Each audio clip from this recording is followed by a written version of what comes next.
और एक गले में अगर रुद्राक्ष का मन का, कोई ने एक पत्र लिखा था कल की कथा में, क्या रुद्राक्ष स्त्री धारण कर सकती है? क्यों नहीं? कोई ऐसी पुराण लाकर बता दो जिस पुराण में लिखा है कि नारी रुद्राक्ष नहीं पहन सकती।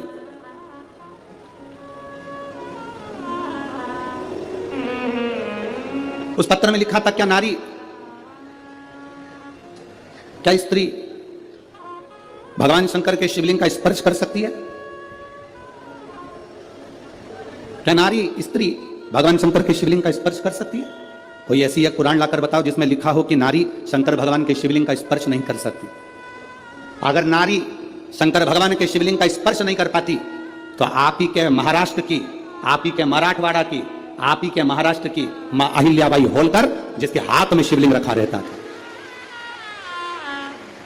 आप ही के मराठवाड़ा की, आप ही के महाराष्ट्र की मां अहिल्याबाई होलकर, जिनके हाथ में हमेशा शिवलिंग रखा हुआ था।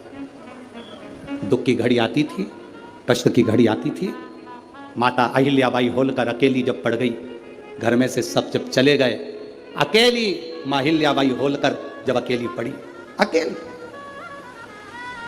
और चारों तरफ से उपद्रवियों ने अपना अपना आक्रमण कर दिया। सेना बना के तैयार कर कर सारे उपद्रवी तैयार हो गए।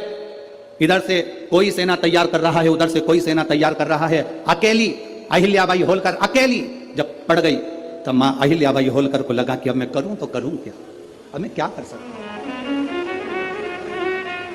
माता अहिल्याबाई होलकर ने अपने सैनिकों को बुलाया, अपने मंत्री महामंत्री को बुलाकर कहा कि चारों तरफ से सेना आ रही है, एक भी ऐसी स्थान नहीं जहां से सेना आक्रमण नहीं कर रही है, चारों तरफ से सेना तैयार बैठी है और कूच कर चुकी है, आने की तैयारी हो गई है। मंत्रियों महामंत्रियों बताओ अब करा क्या जाए? आप ये बताओ अपनी सेना में बल कितना है, कितने सैनिक, कितने घुड़सवार, कितने शस्त्रधारी सशस्त्रधारी, कितने कितने सैनिक है हमारे पास में। मंत्री और महामंत्री ने हाथ जोड़कर मां अहिल्याबाई होलकर जी से कहा,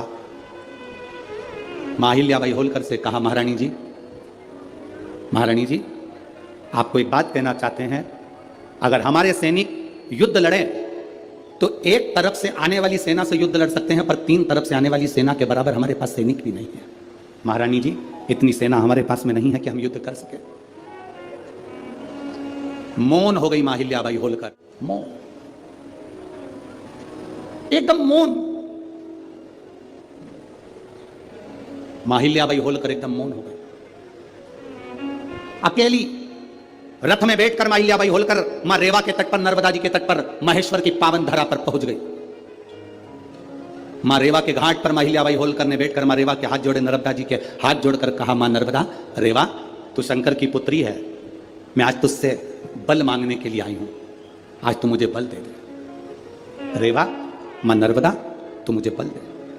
वहीं से मां अहिल्याबाई होलकर चली, अंदर पहुंची अपने पूजा स्थल पर। वहां पर एक शिवलिंग था जिसको मां अहिल्याबाई होलकर ने अपने हाथों में ले लिया और लेकर युद्ध के मैदान में बाहर पहुंच गई और सेना से कह दिया, महामंत्री मंत्री अपनी सेना के 4 टुकड़े कर दे, 4 टुकड़े 4 किलो पर भेज दिया जाए, चारों ओर लगा दिया जाए। मंत्री महामंत्री हाथ जोड़कर बोले, महारानी जी, इतनी बड़ी सेना नहीं है, अगर हम गिनकर भी लगाएंगे तो थोड़े थोड़े चारों तरफ हो पाएंगे, ये तो 1 मिनट में उधर की सेना वाले हमारे सैनिकों को मार देंगे। मां अहिल्याबाई होलकर ने कहा, चिंता मत करो, अब सैनिक जितने हैं उनको बांट दिया जाए और वो सैनिक युद्ध नहीं लड़ेंगे, अब युद्ध लड़ने के लिए मेरा काल अधिपति महाकाल पहुंचकर युद्ध लड़े। अब युद्ध लड़ने वाला कोई दूसरा नहीं होगा, अब युद्ध अगर लड़ेंगे तो मेरे देवाधिदेव महादेव लड़ेंगे। सेना को